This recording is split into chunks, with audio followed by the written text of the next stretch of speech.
I think what I stressed most that was that General Sarich was highly revered as a hero for his people by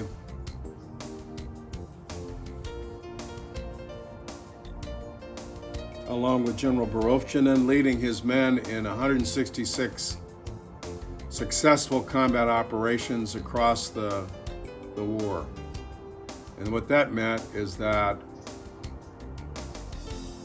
166 villages, valleys, communities were saved by their commando tank task force again and again and again. And that there was no other commander in all of Bosnia that had that record, nor had that stature as the savior of his people, other than Goran Sarich. Brigada policije postrojena i spremna za zaštitu moći.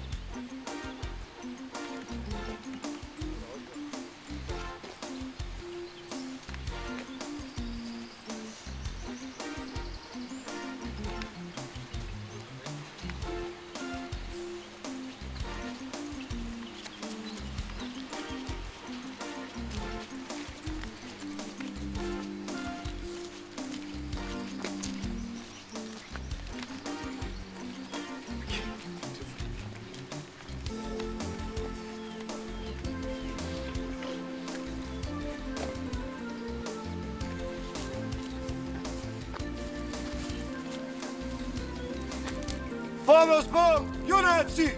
Voli Bogu! Vidlov! Na mestu voljo! I want to hit on the topic of police reform. This was very important to General Sarich. My sensing in listening to him is that he was greatly concerned that the men who had fought and died needed to be respected.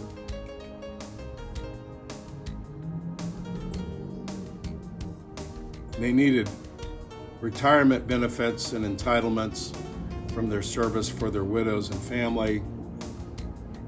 A lot of them were wounded. Some couldn't even work at all.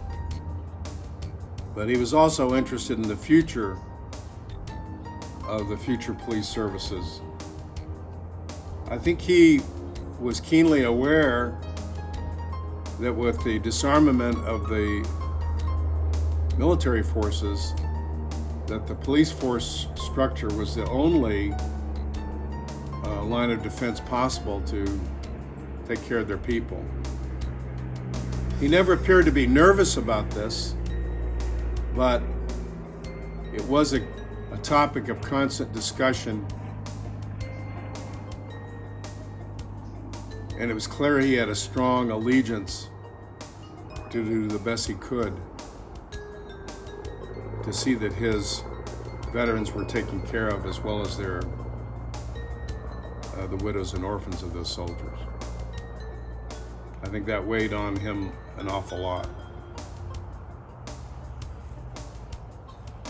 Over the years, and after meeting with General Sarich on several occasions, I realized that at the time, I didn't really understand all the pressures he was under.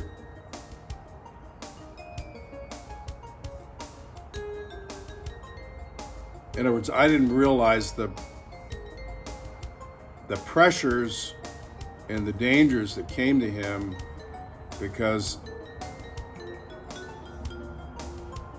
of being engaged at a high level.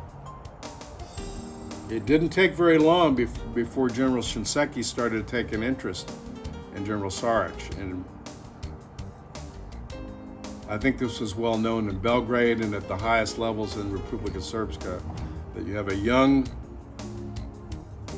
35-year-old two-star Serbian police general, and he is of great interest to the top 4-star generals in the U.S. military. I just didn't appreciate how dangerous that could be for him. And it ultimately created problems. He never showed it, he never complained. As I said, he never talked about himself. But he was in a very difficult situation of trying to take care of his people, the Serbian villagers, take care of those who had fought to protect those villagers during the war, and then balance this crazy diplomacy that was ongoing during this time of peace enforcement in Bosnia. You know, Grange regarded, General Grange, Commander M&D North, regarded General Sarich as his 5th brigade. He already had an American brigade, Turkish, Russian, European. And he said that the reason he regarded General Sarich's command as the 5th Brigade, because he said it's the most vital command at M&D North today because of the experience during war, the relationship with the people, understanding, strategic to grassroots understanding of reality on the ground. None of the other brigades could rival that. Sarich and his command had all the insights and the allegiances. And so, to be honest, I believe that General Grange felt that General Sarich had the lead command within M&D more that could help accomplish the stabilization of that region.